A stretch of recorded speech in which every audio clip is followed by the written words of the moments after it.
Olá pessoal, tudo bem? Hoje então, como prometido, vamos fechar essa série deste ano aí, dos playoffs, dessa reta final da temporada da NBA. Para o ano que vem, né, ou seja, para essa mesma fase do ano que vem, a gente vai fazer alguns outros vídeos com temas que tenham a ver com a pós-temporada ou com o All-Star Game, né, que eu acho que é um que falta ainda para nós fazermos, então mais próximo do próximo All-Star Game, no início do ano que vem, quem sabe, e outros aspectos aí da pós-temporada nós vamos falar para lá. Então, o tema que eu escolhi para hoje, e que aproveitando, né, que nós entramos nas finais da NBA, vai ser qual foi a maior performance do MVP das finais. Eu vou falar um pouquinho sobre a história do prêmio, né, o significado do prêmio, embora eu já tenha discorrido um pouco mais sobre ele num outro vídeo, que vai aparecer para vocês ao final. Um pouco da história do prêmio, como ele foi criado, e também para falar da concepção do MVP das finais, o significado dele, o impacto na temporada, na pós-temporada, e também para dizer que esse vídeo aqui é dedicado àquele que na série final, né, na melhor de 7 das finais. Então, excluindo, portanto, o que veio pregressamente nos playoffs, né? Naturalmente, se o MVP é das finais, ele se refere apenas às finais e não a toda a pós-temporada. Muita gente acredita que ser eleito MVP da final significa que foi o melhor ao longo dos playoffs, né? Não se trata disso. Não existe um MVP de playoffs, né? Existe o MVP da temporada regular e da final. Não existe dos playoffs, não existe da pós-temporada. E também dizer que eu não vou tratar de uma partida, um jogo. Isso talvez fique para o ano que vem, mas isso mudaria bastante nossa asseveração aqui, qual terá sido a maior performance. Então, num determinado jogo de final, a gente vai pegar lá e vai ter uma série de jogos, inclusive no vídeo, fica a dica também no link da descrição, em que eu falo dos maiores atletas sem as principais conquistas, né? Futebol, Fórmula 1, tênis e basquete, no qual eu falo do Elgin Baylor, como esse principal atleta da NBA sem as maiores conquistas, a saber, o título da NBA e o prêmio de MVP da temporada. Ele é o maior sem essas duas distinções, e eu explico lá que um jogo dele, nas finais de 1962, são não apenas a maior performance em finais, né, em jogos de finais, como provavelmente maior performance individual nos playoffs, né?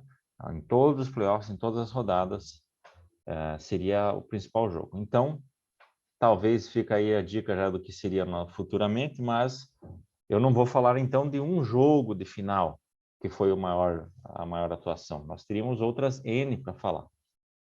Eu vou falar então da atuação ao longo de uma série, trabalhando aí com os números médios de pontos, números médios de rebotes, números médios de assistências, aproveitamento de arremessos, aproveitamento de lance livre, médias de tocos e por aí vai. Então, isso, claro, vamos então falar um pouquinho da história deste prêmio. Hoje, este prêmio é chamado de Bill Russell NBA Finals Most Valuable Player. Então, assim como eu cito naquele vídeo, fica a dica para vocês também assistirem ou reverem o vídeo em que eu falo do Teammate of the Year, né, do Twyman e Stokes, Maurice Stokes e Jack Twyman, da concepção daquele prêmio. Alguns dos troféus da NBA têm algum nome distinto, né? Por exemplo, o MVP do All-Star Game tem o nome hoje de Kobe Bryant. Esse de Teammate of the Year tem o nome de Jack Twyman e Maurice Stokes, e o MVP das finais hoje é chamado de Bill Russell. Ele toma essa distinção, salvo engano, no ano de 2009, né? Então não é assim desde o princípio. Mas este prêmio existe sim por causa do senhor William Felton Russell, Bill Russell. A primeira vez que o MVP das finais foi entregue, ou quando ele foi criado, quando ele foi instituído, foi nas finais de 1969, a saber, a última temporada, o último jogo, a última série que o Bill Russell atuou. O Bill Russell, lembremos, nestas finais de 1969, conquista o seu 11º título, sendo que ele disputou 13 temporadas e foi a 12 finais. Então, vejam o que este camarada conquistou. Ele joga 13 temporadas completas, dessas 13, apenas uma, 1967, ele não vai para as finais, acaba sendo eliminado nas finais de conferência. Nas outras 12 ele chega à final, e dessas 12, em 11 ele é campeão. Sendo que, na de 1958, ele fica fora dos jogos 5 e 6, portanto, prejudicando enormemente o desempenho da equipe, né, devido à lesão. Volta baleado para o jogo 7, acaba que os Celtics não venceram os Hawks naquela temporada. Mas é por conta desse desempenho, por conta desta forma impositiva, como esse up de desempenho dele, progressivamente chegando nas finais e sendo dominante, sendo o jogador mais valioso das finais, é que este prêmio foi futuramente dedicado a ele. E nas finais de 1969 acontece também uma distinção muito interessante, que é a única vez, foi a primeira vez que o prêmio foi entregue e a única vez em que isso aconteceu, em que o prêmio foi dedicado ao jogador do time vice-campeão, do perdedor. E por que isso aconteceu? Por algum erro de cálculo, porque as regras não eram bem estabelecidas? Não, e sim porque Jerry West teve um desempenho muito fora da curva. Inclusive, eu podia dizer que este é o maior desempenho da história das finais. O maior desempenho do MVP das finais de todos os tempos é esse, sim. Se você observar apenas pela produção individual do jogador. Dos 7 jogos, Jerry West marca 40 ou mais pontos em 4 deles. Em 4 dos 7 jogos, Jerry West marca no mínimo 40 pontos, sendo que no primeiro deles ele marcou 53 pontos. No jogo final, né, no jogo 7, ele marca 42 pontos em um triplo-duplo.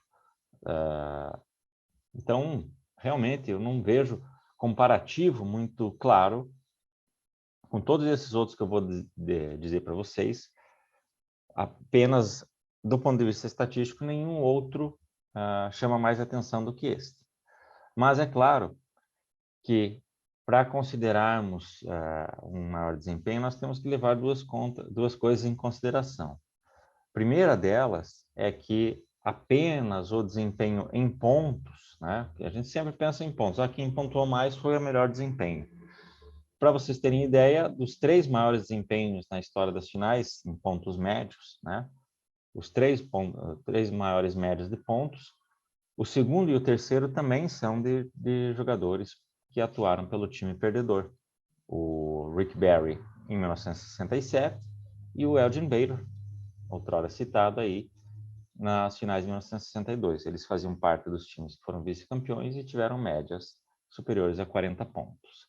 Então, de novo, é preciso que levemos em consideração o impacto do jogador para o efeito final, que por mais que eu seja daqueles que defendem, né, que não somente o título, que não somente a vitória, que não somente o mais número de pontos é o que vale, e sim, é preciso nós considerarmos que para um desempenho dentro de uma série, o time deste jogador, que nós vamos eleger a maior performance, tem que ter saído vencedor. Então, esse vai ser o primeiro recorte para nós. Eu poderia citar, além do Jerry West e desses outros dois, Barry e Baylor, que eu já mencionei, outros vários em que o melhor jogador daquela série foi do time perdedor. Alguns exemplos importantes. Nas finais de 1977, em que o Portland Trail Blazers é campeão diante do Philadelphia 76ers,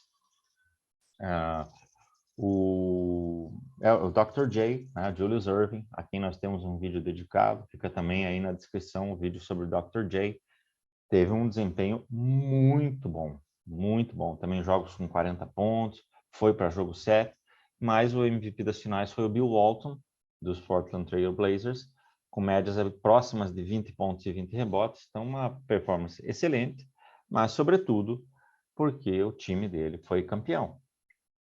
Então, o que acontece a partir do Jerry West, a mudança que provavelmente aconteceu foi esse mindset. Não, não vamos premiar, assim como na temporada. Lembrem-se que quando eu falei do MVP, o MVP ele se dedica ao jogador que mais contribuiu para um time. Então, não é o jogador com o maior número de pontos, as estatísticas mais absurdas, como foram aqueles exemplos que eu dei, né? O Chamberlain, na temporada de 61-62, ele faz 50 pontos de média e 26 rebotes de média, mas o MVP foi o Bill Russell. O Jordan, na temporada 89, teve 32 pontos de média, 8 rebotes e 8 assistências, quase um triplo-duplo de média, mas o MVP foi o Magic Johnson. Por quê? Você tem que analisar o impacto, por isso que o nome é MVP, Most Valuable Player, e não Best Player. Então, talvez o mindset que aconteceu foi que, como era um prêmio recém-criado, eles falaram, vamos dar ao melhor jogador, e o melhor jogador foi o Jerry West.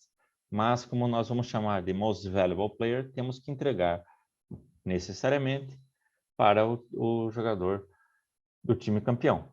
A única vez em que quase o prêmio foi entregue para o jogador do time perdedor, inclusive nos votos apareceram boa parte dos votos para o jogador do time perdedor, foi o LeBron nas finais de 2015 pelos Cavaliers. O que aconteceu lá? Na primeira partida, a partida vai para a prorrogação, você tinha ali Kyrie Irving e Kevin Love ajudando o LeBron. E acabou que eles perderam aquele jogo na prorrogação. Nos dois jogos seguintes, Kyrie Irving lesionado, Kevin Love lesionado, os Cavs vencem. O LeBron consegue elevar sua performance a um nível altíssimo, né? Ele termina aquela temporada, aquela série, com médias de 35 mais pontos, 13 mais rebotes e 8 assistências. Então, um desempenho extraordinário. Mas os Warriors conseguem, de alguma forma, né, com a mudança de marcação, colocando o Iguodala para cima do LeBron naqueles próximos 3 jogos, contém o LeBron e não tendo mais um Irving e um Love para contribuir, né, você tinha Matthew Dellavedova, jogadores muito bons, muito dedicados, que numa partida conseguiram fazer ótimos desempenhos, mas que não são jogadores deste nível, né? E, portanto, ficou, entre aspas, mais fácil ali para os Warriors e foi na marcação que determinou-se o jogador mais valioso. O jogador mais valioso não foi o Curry, com a média de pontos muito boa, não foi o LeBron do outro time, e sim o Iguodala. Então, estabelecida essa ideia de que o mais valioso das finais é o jogador mais valioso e não o melhor jogador, é que nós vamos fazer o nosso recorte aqui. Outra questão para nós colocarmos da criação desse prêmio, né? Já falei que ele começa em 69, mas é importante lembrarmos que o primeiro prêmio, os dois primeiros prêmios criados na mesma temporada são o prêmio de Rookie of the Year e do MVP do All-Star Game. Então, o estreante do ano, eles analisam ao longo da temporada quem foi o melhor jogador na sua primeira temporada, e foi criado o MVP do All-Star Game, isso lá na temporada 52-53. Você não tinha até então, mesmo a NBA tendo iniciado alguns anos antes, nem mesmo o melhor jogador da temporada, que só vai iniciar-se na temporada 55-56. Curiosamente, mesmo ano em que foi instituída a bola de ouro no futebol, também instituída a Liga dos Campeões da Europa. Então é uma coincidência que o prêmio de melhor jogador da NBA, o mais valioso, me corrigindo aqui, foi no mesmo ano da bola de ouro. Portanto, é um período, né, como eu já discorri sobre isso várias vezes, anos 50, em que muitas coisas foram sendo estabelecidas no esporte, muitos padrões que nós entendemos hoje como sendo os corretos, iniciam-se ali. Portanto, é natural que haja divergências, discordâncias, injustiças ser olhado a partir de hoje com relação a esse período, né? Aí, em 62, 63, é que é criado o prêmio de técnico do ano, e só em 69 que vem o MVP das finais. Portanto, você tinha pelo menos 4 prêmios importantes: estreante do ano, de melhor jogador do All-Star Game, ou mais valioso do All-Star Game, mais valioso da temporada, e de técnico do ano, precedendo do MVP das finais. De modo que você entende que esse prêmio MVP das finais ele não é tão relevante, talvez não seja a palavra correta, mas ele não é tão abrangente, ele não é tão significativo quanto esses outros. Basta que nós citemos o seguinte, repito, não se refere a playoffs, refere-se à série final. E quando você fala de um jogador na história, né, a primeira coisa que você vai dizer é quantas vezes ele foi campeão e quantas vezes ele foi MVP da temporada. Acaba sendo uma distinção, acaba sendo uma forma de separação ali quando você vai analisando uma série de números, o MVP da final. Mas ele não é a primeira coisa que aparece. E não deve ser. Até porque, reparem, para votar para o MVP da temporada, até 1980 era votado pelos colegas, pelos jogadores dos times, né? Eles não podiam votar nos atletas do próprio time ou em si mesmo, tampouco.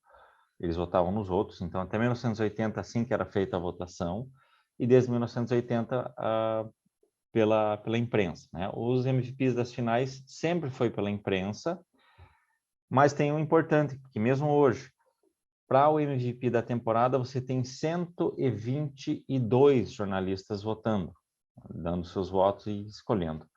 Parênteses, a curiosidade que lá em 2000, o Shaquille O'Neal foi eleito MVP da temporada e ele recebeu 121 votos, menos um, que foi dado para o Allen Iverson.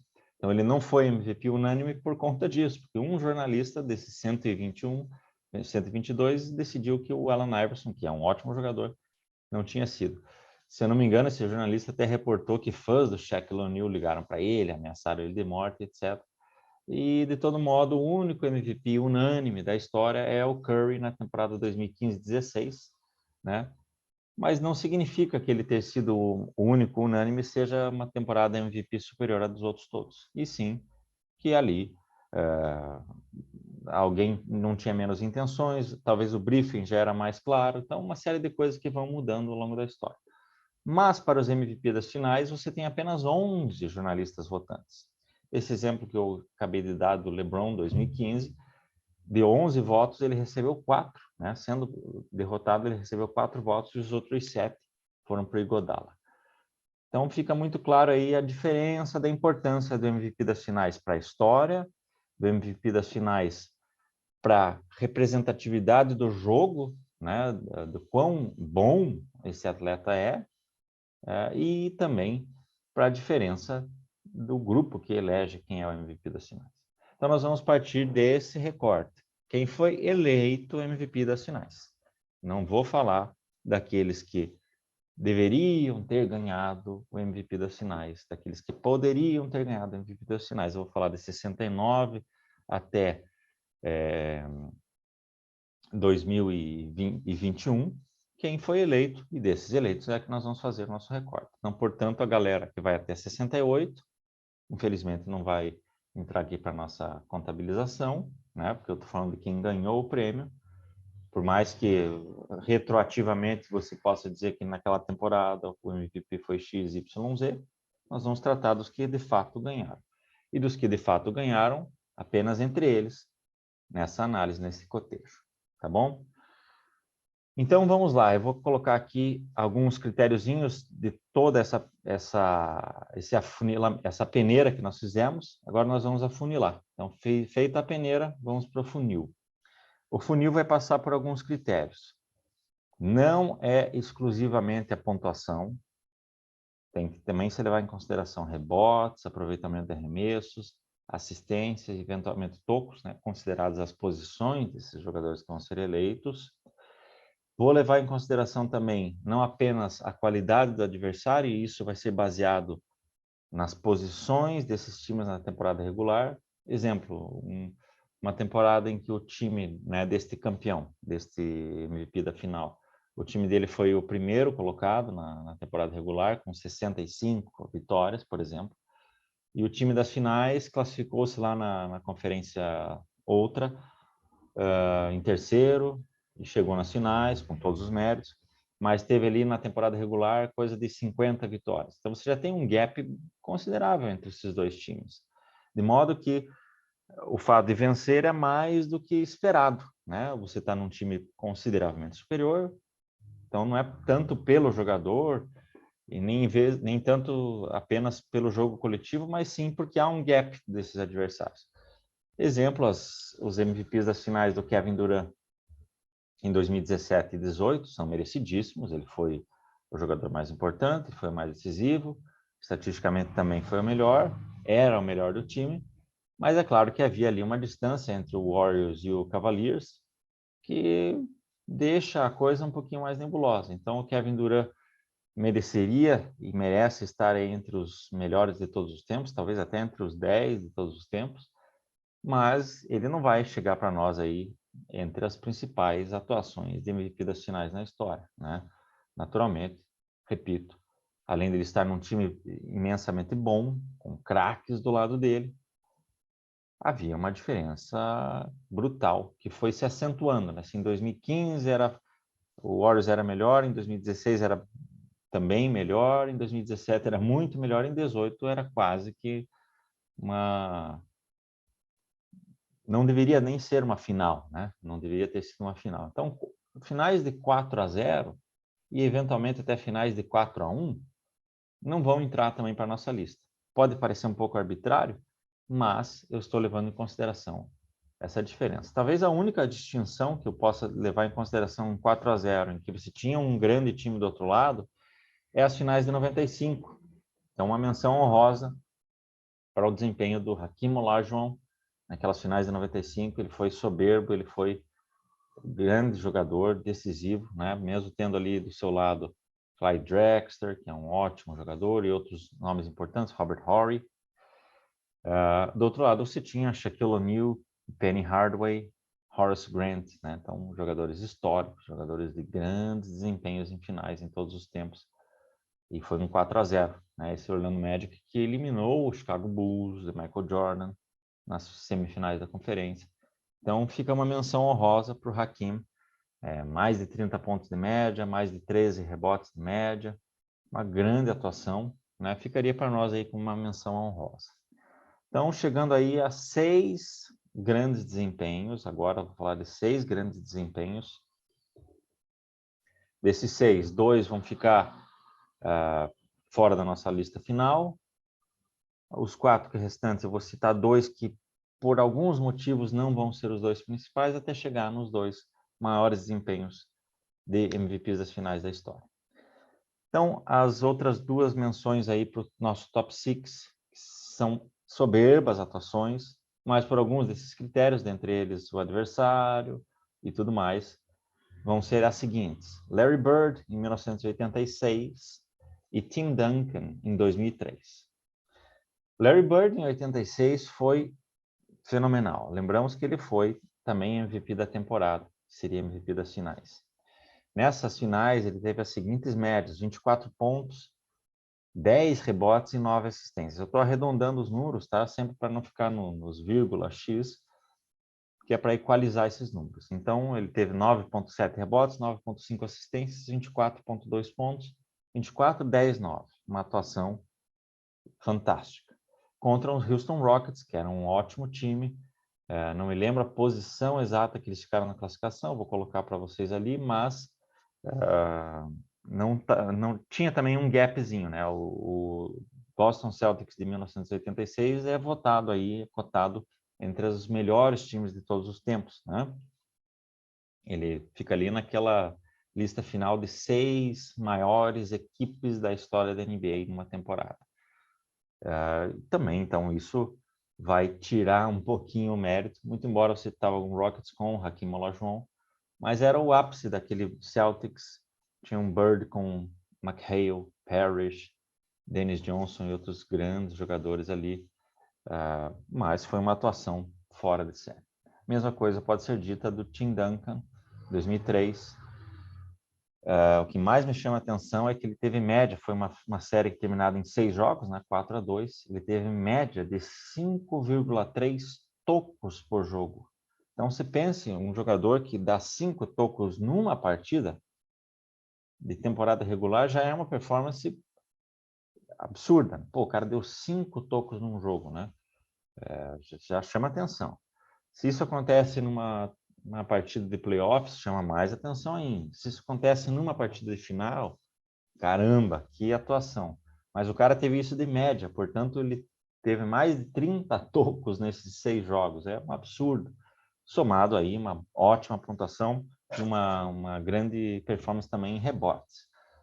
Foi contra o New Jersey Nets, que era um ótimo time, um time muito bem montado, mas aí comparando com essas próximas 4, então é por isso que Bird 86 e Duncan 2003 ficam ali como as melhores das grandes performances. As próximas 4 vão ser outstanding.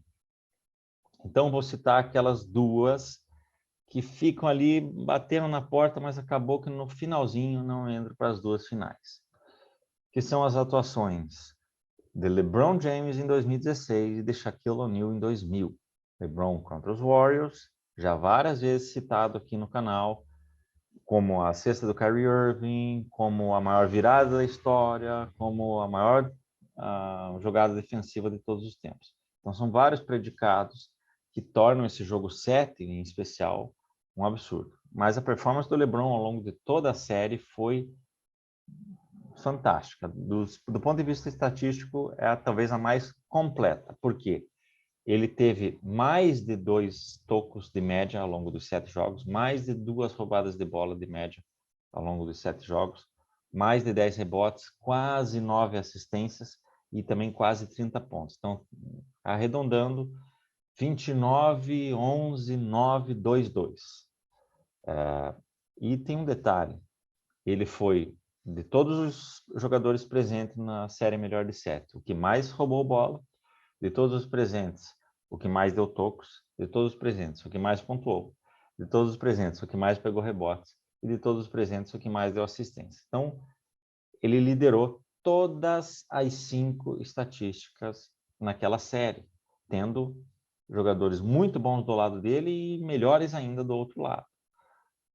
É o caso em que um jogador realmente chamou muito para si a decisão e fez valer.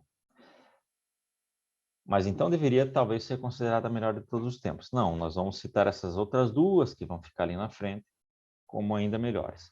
E junto com a do LeBron, do mesmo padrão, poderia até ser considerada melhor a do Shaquille O'Neal em 2000.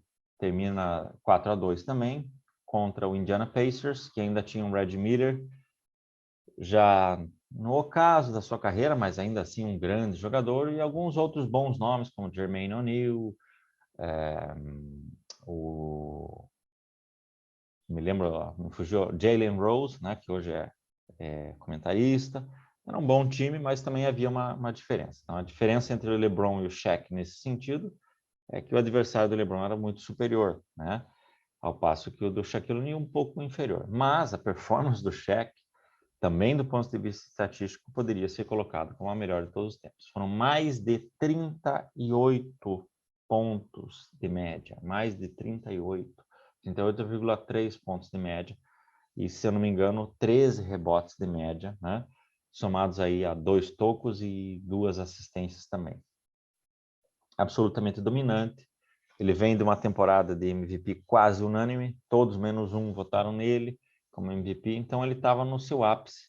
Ele que já tinha tido uma frustração grande contra o Hakeem Olajuwon em 95, chega aí para o primeiro do tricampeonato do Lakers. Ele teve ótimas atuações novamente em 2001 e 2002. 2001 quase tão boa quanto. E em 2006 também seria preponderante para o título do Miami Heat. Jogou também as finais de 2004, perdendo para o Pistons. Então o Shaq é um cara que sempre jogou muita bola nas finais, mas foi nessa de 2000 que ele chegou lá no ápice. Então é a 4ª maior média de pontos na história, né? E a 2ª maior média de vencedores, maior média de pontos dentre os vencedores da MVP das finais do time campeão. Então, Shaquille O'Neal e LeBron James, 2000 e 2016, são algumas das melhores atuações de todos os tempos, mas ficam um pouquinho abaixo dessas próximas duas. E, sinceramente, para escolher entre essas duas, eu vou dar, claro, meus indícios aqui, mas eu acho que a gente poderia fechar nas duas quase como que um empate. É importante, antes de chegarmos a essa explicação, dizer que Tudo isso que eu já expliquei acerca do prêmio e também da história do prêmio e tudo mais, dessas atuações como a do Jerry West em 69, é importante lembrarmos que há uma narrativa sempre quase que unânime na imprensa americana e replicada pela imprensa brasileira, de colocar as performances do Michael Jordan sempre como progressivamente melhores, né, da temporada regular, como se ele fosse só melhorando. Ele começava ruim, entre aspas, ia só melhorando, até chegar no último jogo da final ele tinha seu melhor jogo. Isso não é verdade, porque naturalmente se ele... Ok, ele foi campeão em todas as finais das quais ele participou, mas a pergunta primeira que deve ser respondida é por que ele só participou de 6 finais, né? Por que um jogador que atuou aí em 15 temporadas, vai lá 2 pelo Wizards, uma regressando de lesão, outra ali, então 12 temporadas, por que somente chegou a 6 finais? Essa é a primeira questão que deveria ser colocada. Quando colocam, então, o Jordan é 6x6, o Jordan é 100% de aproveitamento nas finais, enquanto que o LeBron, ele tem 4 títulos e 6 derrotas.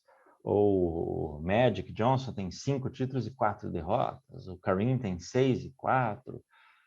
O Wilt tem 2 e 4. Vejam, o Bill Russell tem 11 e 1. Quer dizer, então, que ser finalista 6 vezes e campeão todas as 6 é melhor do que ser finalista 12 vezes e campeão 11? Quer dizer, então, que o desempenho, vamos dizer assim, do Gustavo Kuerten, né, em Roland Garros foi a 3 finais, 3 vezes campeão. Quer dizer, então, que o desempenho dele, por exemplo, é superior de um jogador como, vamos lá, Guillermo Vilas, que fez 8 finais e 4 títulos e 4 derrotas, né? Então, ou para não citar outros tantos aí, né? No próprio Roland Garros, o Federer chegou a 5 finais, perdeu 4, né? Para o Nadal, perdeu as 4 para o Nadal. Então, ele teve um desempenho pior do que o do Guga, né? Eu estou dando um exemplo, mas para vocês entenderem que, às vezes, esse 100% de aproveitamento é a forma de manipular a estatística, né? Então, parece que ninguém atuou melhor em finais do que o Michael Jordan. Não é verdade. Repito para vocês aqui. Bill Russell, no desempenho total, é o mais valioso da história dos finais. Não à toa, o prêmio se chama Bill Russell, não se chama Michael Jordan. E o Bill Russell está vivo, portanto, não é uma homenagem póstuma. Em números absolutos considerados nas finais, desempenhos totais, média de pontos, né, números de jogos de 40 pontos, jogos de 50 pontos, é Jerry West. Não à toa, ele é a logo da NBA. Se você for reduzir para números de finais, então, independente de quantos jogos em finais, você tem o Rick Barry, que foi a 3 finais, campeão 2 vezes, média de pontos dele nessas finais, ele soma aí, portanto, 14, 15 jogos, né? Média de pontos dele é melhor do que a do Michael Jordan, que foi a 6 finais, 35 jogos. Não, mas o Rick Barry jogou menos. O Jerry West jogou muito mais. Quer dizer, vai haver uma manipulação. Se o cara tem mais pontos totais, eles querem a média. Se ele tem maior média, eles querem número mínimo de jogos. Se eles querem a quantidade de títulos, tem que ver aproveitamento de títulos e vice-campeonatos. Feito esse parênteses, chegamos à conclusão de que das maiores atuações das finais, uma delas é a do Michael Jordan, em 1993. Pelos Bulls contra o Phoenix Suns. Nesta série ele consegue um jogo com 55 pontos, é um dos maiores jogos individuais de finais de todos os tempos, de fato, um absurdo. Ao todo ele consegue 41 pontos de média. É a maior média de pontos numa série final por centímetros, né? Por décimos ele tem 41. O Rick Barry, que eu mencionei, nas finais de 67, tem 40,8 e o Elgin Baylor tem 40,6 nas finais de 1962. Portanto, o Michael Jordan somou 1 ponto, literalmente, ele somou 1 ponto a mais do que o Rick Barry nas finais de 67 e 2 pontos a mais do que o Baylor nas finais de 62.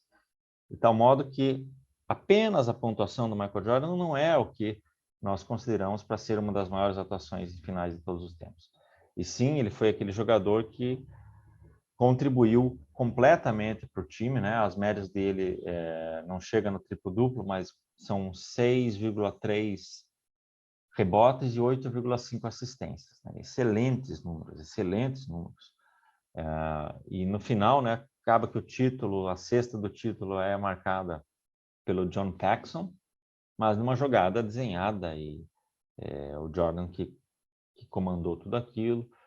Em todos os jogos ele foi extremamente bem. O Phoenix Suns era um time muito bom, né? Por mais que, em termos de camisa, o Phoenix Suns é relativamente fraco, né? Ele chegou a 3 finais, 76, 93 e a última 2021 e perdeu todas, mas é um time tradicional. E tinha o Charles Barkley, que havia sido eleito MVP daquela temporada. Portanto, tem também o fator de um grande adversário ali, né?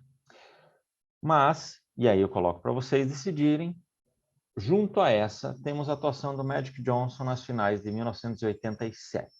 O Magic tem atuações fantásticas em finais, né?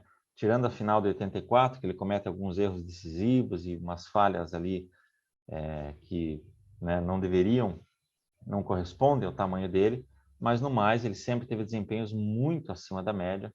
Vale lembrar das finais de 80, em que ele era estreante e foi eleito MVP das finais. Então, também, se for pegar apenas um jogo, talvez a maior atuação individual, junto com essa do Elgin Baylor, isso vai ser o tema do nosso outro vídeo futuramente, né? Um jogo de finais. Mas uma das maiores atuações em jogos de finais é essa do Jordan, com 55 pontos em 93, e essa do Magic, em 80, quando ele faz 42 pontos, 15 rebotes e 7 assistências, atuando, iniciando o jogo como pivô, né? O Kareem machucou e ele ali atua naquela posição. Mas é nas finais de 87 que, ao longo da série, o Magic tem seu melhor desempenho, o desempenho mais fantástico dele, e um dos dois maiores, na minha opinião. Fica a teu critério escolher qual deles. Algumas coisas interessantes dessa série. Magic Johnson bateu em todos os 6 jogos 26 lances livres. Ele acertou 25. Ele erra apenas um lance livre numa partida. Ele cobra 6 e acerta 5. Nas outras todas foram 8 por 8, 4 por 4. Então, 26 arremessos livres e 25 arremessos certos. Média de assistências sempre muito alta, né? Magic o cara em termos de assistências. Num desses jogos ele dá 20 assistências, né? O maior número de assistências distribuída num jogo de final. Tem média de 26 pontos, que é uma média inferior a 41 pontos, mas uma média muito boa, uma média muito lá em cima, somada a 13 assistências, 13,8 talvez, de média, e mais um ótimo número de rebotes, e aí esse excelente aproveitamento nos lances livres, você tem que foi uma performance estupenda. Além disso, o adversário era o Boston Celtics, que, primeiro de tudo, é o maior clássico da NBA. Talvez o único grande clássico da história da NBA seja esse, Celtics e Lakers. Maior rivalidade era contra o Larry Bird do outro lado, que tem toda aquela história entre eles. Não apenas sendo o Celtics, mas era ainda um time que era o último campeão, que teve uma excelente temporada, né? 62 vitórias, portanto, um time que, a rigor, todos os aspectos que se analise, era superior ao Phoenix Suns de 93, exceto o fato de que o MVP de 87 era o próprio Magic Johnson, ao passo que em 93 havia sido o Barkley. Mas, fecho concluindo lembrando do jogo 4 das finais dessa série. Estava 2-1 a série. No jogo 4, os Celtics estavam à frente. Magic Johnson recebe a bola e faz a cesta, o buzzer beater, né, o chamado baby hook, que é o gancho, assim como o Jabbar sempre fez. Ele faz aquela cesta. Esse lance está entre as maiores cestas da história da NBA. É uma das 6 maiores cestas de todos os tempos. Então, portanto, eu tenderia que essa foi a maior atuação das finais, mas são as 2 maiores. E essas 4 que eu mencionei também poderiam, qualquer uma delas, ser escolhida: Shaq, LeBron, Jordan ou Magic.